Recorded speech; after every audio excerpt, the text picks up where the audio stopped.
Hello, welcome guys to our summer virtual cooking class for frozen desserts.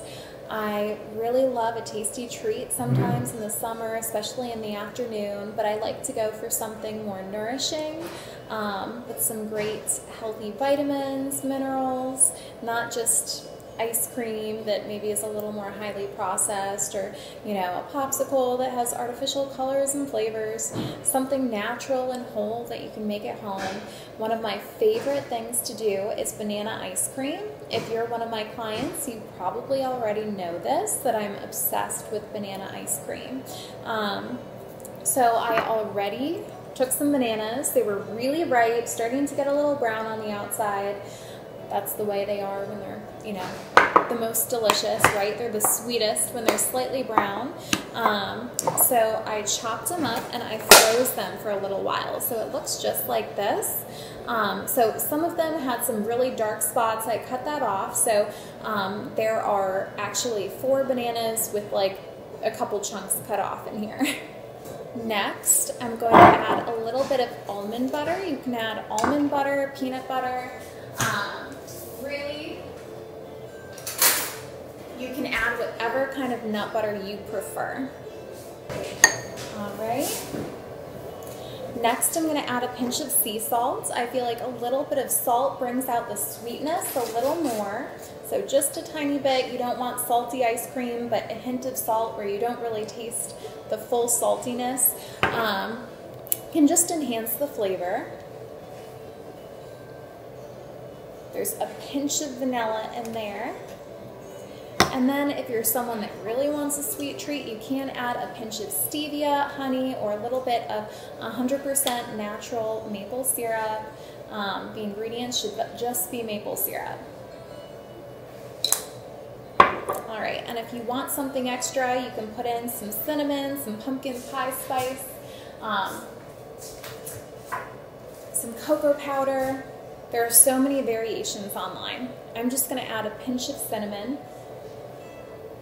All right, and we're going to blend it all up.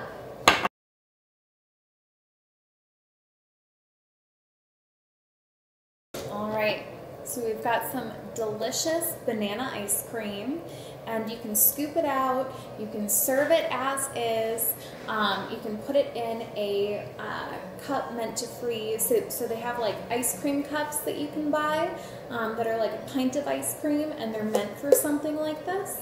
You can freeze it for an hour or two, let it get a little more firm, and then scoop it out like real ice cream and enjoy.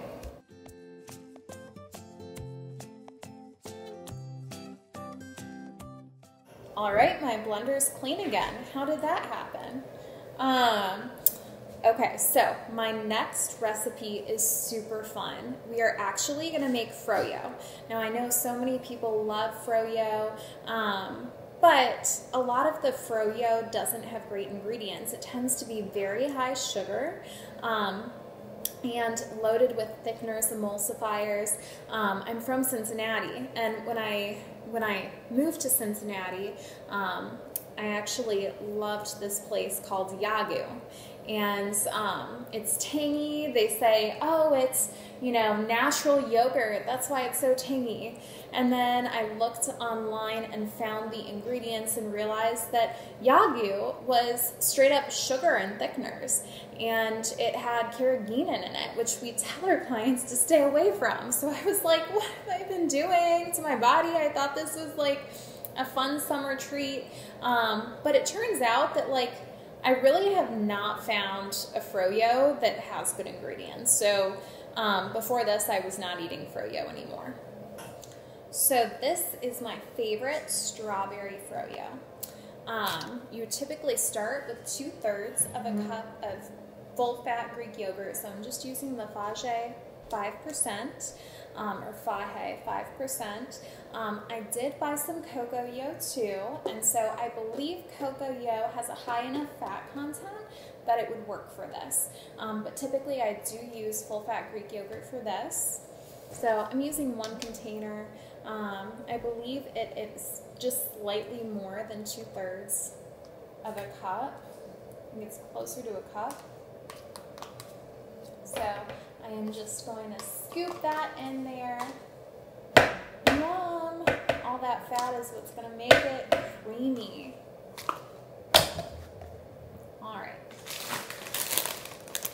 So now I have some frozen organic strawberries from Clem&Thyme.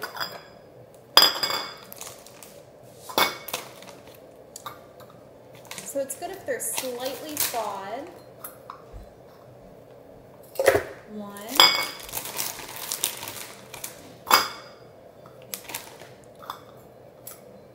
2.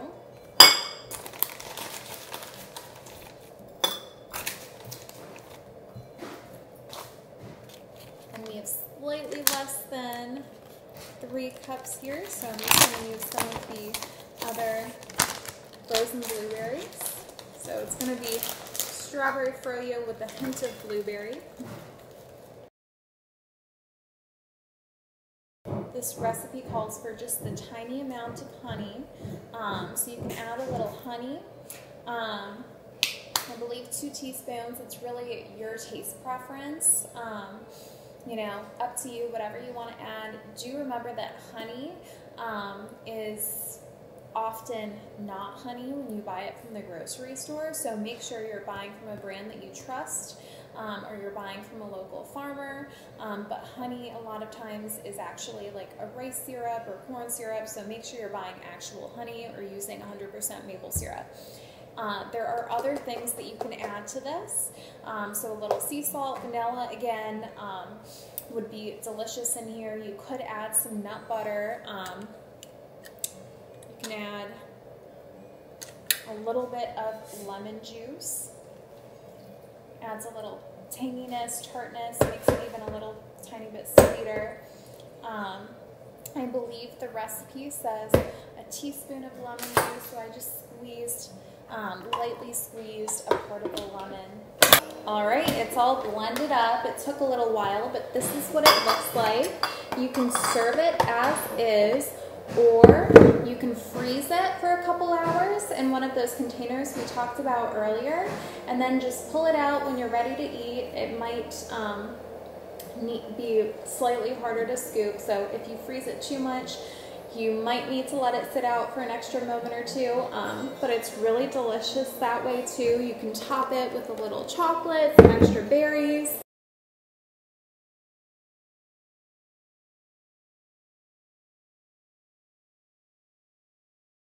So this is what it looks like, and you can sprinkle with a couple berries, some coconut flakes, whatever you want.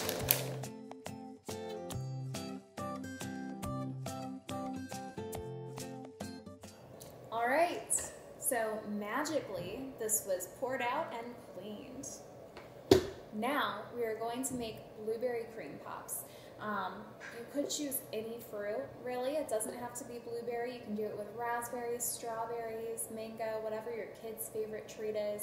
You could do different colors and layer it. So maybe do one with dragon fruit or mango, and pour just a little bit of the blend into the ice pop molds, and then allow it to freeze, and then pour in another color with another type of fruit, so you can make kind of like a rainbow ice pop for your kids. So I'm just going to show you the basic recipe. So I've got some blueberries, I've got some mixed berries here. I'm going to start with some blueberries. So the recipe says 3 cups of blueberries. So I actually have, this is mostly blueberries with a little bit of strawberry in there, because that's what we have at the office. All right, and we're opening a new container of blueberries. Man, this is one of my favorite snacks on its own, just frozen blueberries, or I'll do some frozen blueberries with Malk or Elmhurst and a sprinkle of the Effie's chickpea granola. It's like a pre-workout snack. Oh my goodness, it is so yummy. I look forward to it. All right, so 3 cups of berries or some kind of fruit. You want a can of full-fat coconut milk. So look for something with no other additives. Don't go for like light coconut milk that just has water added. Ah, it splattered a little bit. All right, and then we want about 2 tablespoons of maple syrup. 1 tablespoon, 2 tablespoons. And then if you want, you could add some vanilla, sea salt, cinnamon, other flavors to this, but this base recipe is delicious on its own.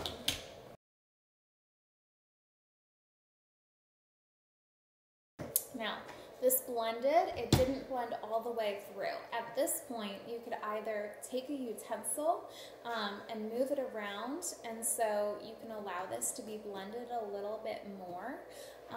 You could also add a tiny bit more coconut milk if you wanted to, or you could leave it like this because it's nice to have it slightly chunky with a little bit of fruit in it, right? Because I like mine a little smoother. I'm going to move it around.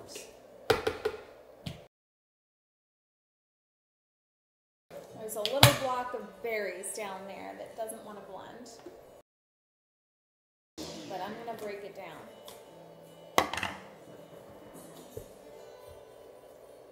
All right, there we go.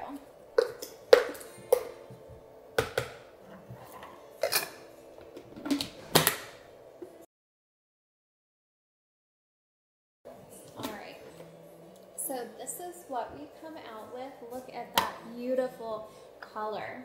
This is full of antioxidants. It's balanced with minimal added sugar, just a tiny bit of maple syrup. It has some fat in it as well, so the coconut, so it's not going to spike your blood sugar quite as much as something that was just like a fruit popsicle might. And so you can actually serve this as is, so as kind of like a sorbet, or you can freeze it in popsicle molds. We do try to minimize the use of plastics, and so we do have metal popsicle molds that we do sometimes use. For this one, and since we're going through construction right now, we cannot actually find our popsicle molds. So if you're someone that doesn't have popsicle molds, but you do have cups, it's even better if it's a little smaller than this, right? You can partially fill.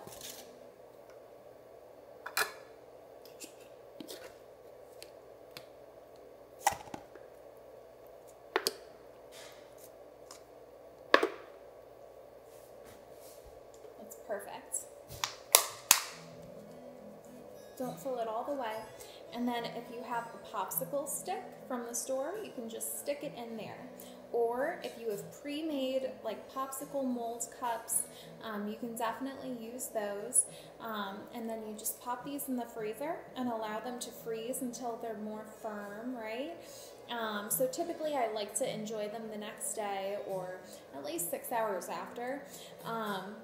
But this is really, truly one of my favorite treats. So what I was talking about before was layering color. So, you know, you could have this bright blue smoothie, ice pop, and then let's see if we can get another color. So I had a little bit of pitaya or dragon fruit in the fridge. Now it's just this vibrant, beautiful color, right? It's a hot pink. So you can freeze this and then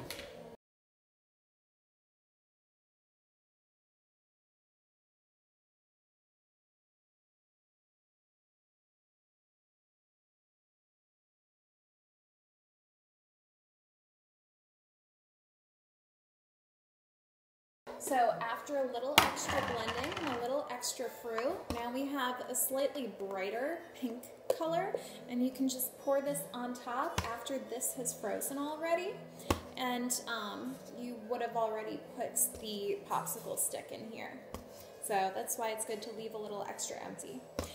So you freeze that, and then your kids have this beautiful rainbow popsicle that's just coconut milk, berries, or whatever fruit you used, and some maple syrup. So a lot healthier, more nourishing than some of those other popsicles that they might find at the store.